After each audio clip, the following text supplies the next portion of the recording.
Hello hi friends जय श्री राधे राधे।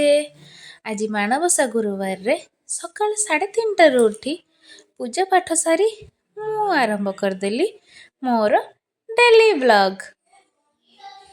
काली राति ही झोटी चिता फूल पूजा सब किछि रेडी हो जाइथिला।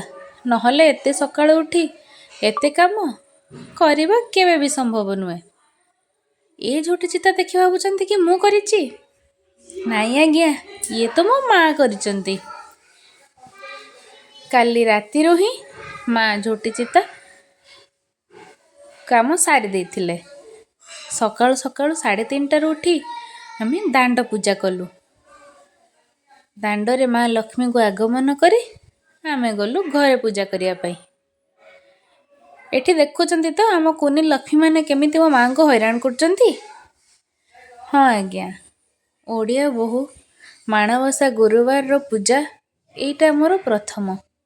माँ जेमती जेमती कहूथुले मु सेमती करि चलथुली। पूजा सरला परे लक्ष्मी पुराण पढ़ी माँ को मुंडिया मारी मु तापरे आरंभ करिदेली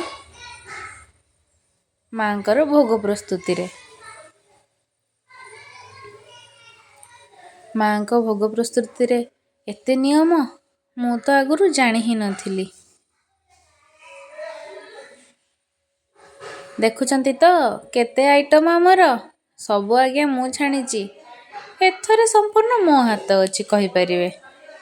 काकेरा, बरा, मंडा, खीरी, दही भात। मु फास्ट खीरी दही भात करी तापरे आरंभ कली छणा छणी। लास्ट रे मु बनेइली बुट डाली आलू तरकारी, सी भी बिना प्याज रसुण खाली अदा छुंकरे। तार स्वाद आउ केउठी नाही। माणबसा गुरुवार रे ये भोग छोट बेले घरे खाउथिली आउ आज प्रथम करी निजे बनेइली।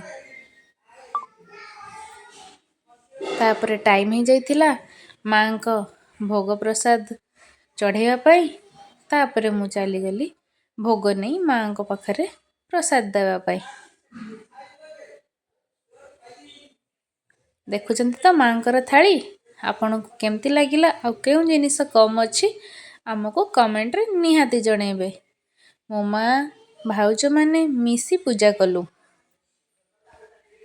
बड़ भाउज माँ को वंदापना करी भोगरे पानी छड़ेई माँ को प्रसाद देले। तापरे आमे आम व्रत पूरा करी प्रसाद सेवन पई तळକୁ आसीगलु। जानुचंती आपण ये गोटे एमिति नियम बाहा हेला झियो ए प्रसाद खाए नाही कि ए प्रसाद बाहरर कौनसी लोकन को दिए नाही। माँ कर ये पर्व अति प्रिय। हाँ आज्ञा, मार्गशीर मास सब गुरुवार माँ लक्ष्मी आपणक घरे घरे ही बास करती। ओडिया घरर परंपरा एवं पर्व अति नियारा। अन्य गुरुवार जदि शुक्ल पक्ष थिबो आउ गुरुवार रे दशमी पड़ुथबो से दिन हुए माँ कर सुदशा व्रत। सी भी आहुरी अनोखा। आपण माने व्रत कलेनी कि नाही? मु तो आज्ञा व्रत करि सारिछि। आपण माने कले कि नाही मते कमेंट रे जणांतु। आउ आपण माने पूजा रे कोन कले कोन नुआ नुआ जिंस ऐड कले हमको निहाती जणांतु नेक्स्ट वीडियो पई। Thank you, Tata.